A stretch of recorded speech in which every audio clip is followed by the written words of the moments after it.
Good afternoon, and welcome to another edition of Falcons Web TV. I am your host, Damon Markowitz, and along with me today, a new guest, not Bruce Landon, but Rob Riley, head coach of the Springfield Falcons. And Rob, thanks for joining us. I was able to sneak a quick interview here before you headed out of your office here, and just want to quickly do a quick recap here on the season. Sure. Something we haven't done, we didn't have a chance to do when the season first ended. It's been a week now. 7 days have gone by. Looking back now, what are your thoughts on the 2010-11 season? Well, I think there are mixed thoughts. Obviously, we spent the first couple of days after the season meeting individually with each player, doing exit interviews. Columbus was in with Chris McFarland and Tyler Wright, also interviewing players, so to get a good read on their feel for how they played, how the team played, any ideas or suggestions, both ways, both directions there, I think. And so all the players have left. It's Brad's still here, I'm still here. Kind of wrapping up loose ends to the season at the same time, really preparing hard for next season. So, in looking back, I think people know we had a pretty good 68 or 70 game season, and we had one bad 10 game stretch there that cost us the playoffs. And in looking back at it, if we had won 5 of those games, we would have been in the playoffs. So.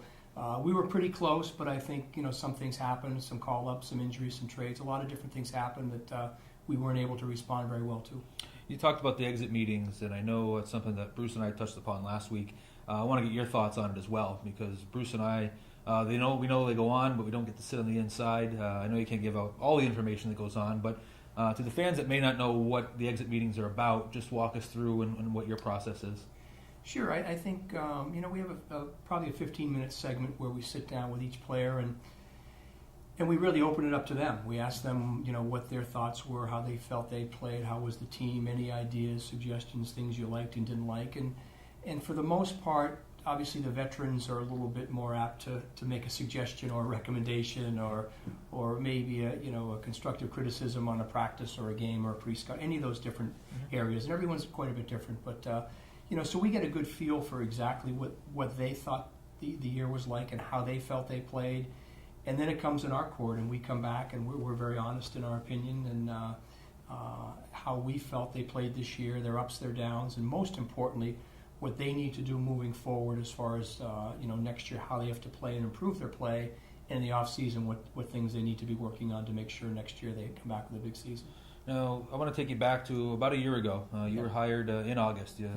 Welcome to the American Hockey League. You get hired in August. You go in the training camp about 3 weeks later. Walk us through how important it's going to be here now that you've got a season under your belt.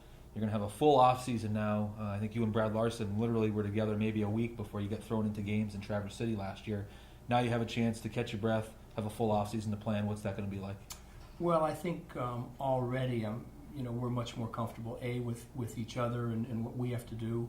With the league, with our personnel, obviously a lot of guys, some of the guys will be back, some of the guys won't be back, but at least we know the players going into the season will be going back to Traverse City with rookie camps, and so just a lot of valuable experience was gained this year by both of us. Coaching the 3 and 3s, the 4 and 5s, all the different challenges that we had, the losing streak, all those things that like you said a year ago, neither one of us knew we were going to be here, and all of a sudden the year starts and you're off and running and you barely know each other or your team. So we feel we're working hard to make sure we're ready for next season. And you and Brad, I know, have been very busy since the season ended over the last week or so, doing a lot of scouting trips, going to all the AHL playoff games.